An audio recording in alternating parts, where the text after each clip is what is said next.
దక్షిణ ఇరాన్పై ఎక్కువగా విరుచుకుపడ్డ వాషింగ్టన్ తాజాగా ఉత్తర ఇరాన్ను లక్ష్యంగా చేసుకుంది. రాజధాని టెహ్రాన్ చుట్టూ ఉన్న ప్రాంతాలపై క్షిపణుల వర్షం కురిపించింది. ఇరాన్ బాలిస్టిక్ క్షిపణుల ఉత్పత్తి, అంతరిక్ష కార్యక్రమాలకు కేంద్రమైన సెమ్నాన్ ప్రావిన్స్ తో పాటుగా హమేదాన్, హార్ముజ్గన్, బుజిస్తాన్, లారుస్తాన్, మర్మజీ, సిస్టాన్, బలూచిస్తాన్ ప్రావిన్స్లపై అమెరికా గురువారం వైమానిక దాడులతో విరుచుకుపడింది.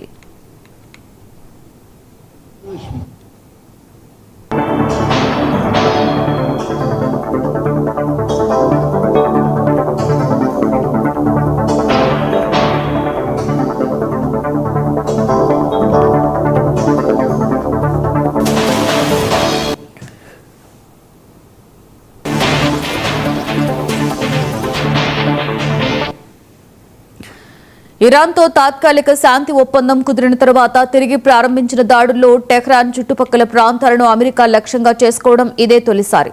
తమపై దాడులకు ప్రతీకారంగా పశ్చిమాసియాలోని అమెరికా మిత్ర దేశాలైన బహ్రెయిన్, జోర్దాన్, కువైట్లపై క్షిపణులు, డ్రోన్లతో ఇరాన్ దాడి చేసింది.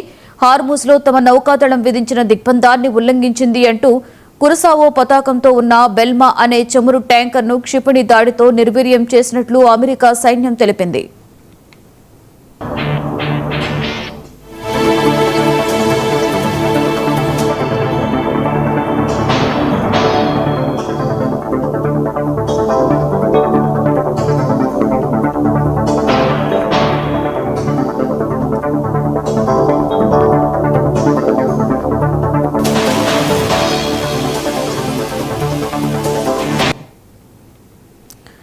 ఇరాన్తో శాంతి ఒప్పందం ఇప్పటికీ సాధ్యమేనని అమెరికా అధ్యక్షుడు ట్రంప్ పేర్కొన్నారు. టెహ్రాన్ దాన్ని బలంగా కోరుకుంటుందని వ్యాఖ్యానించారు.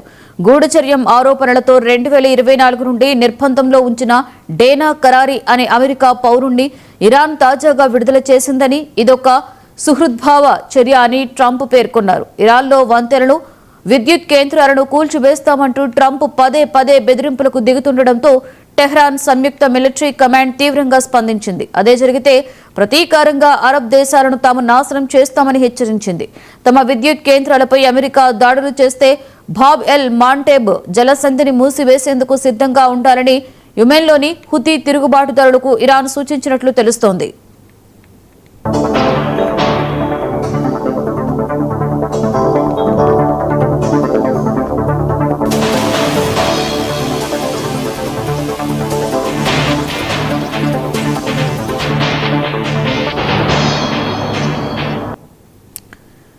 కేంద్రం హార్ముజ్లో వాణిజ్య నౌకలపై తరచూ దాడులు జరుపుతుండడం, భారతీయ నావికులు మత్స్యవాత పడడం వంటి పరిణామాల నేపథ్యంలో కేంద్ర ప్రభుత్వం కీలక మార్గదర్శకాలు జారీ చేసింది.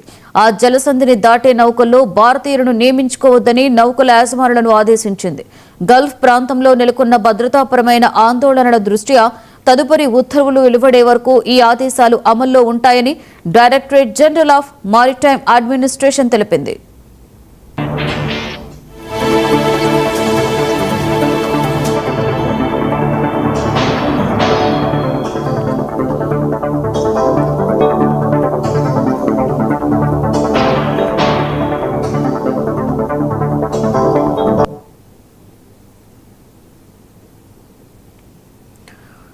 ప్రధానమంత్రి నరేంద్ర మోదీ నేడు హర్యానా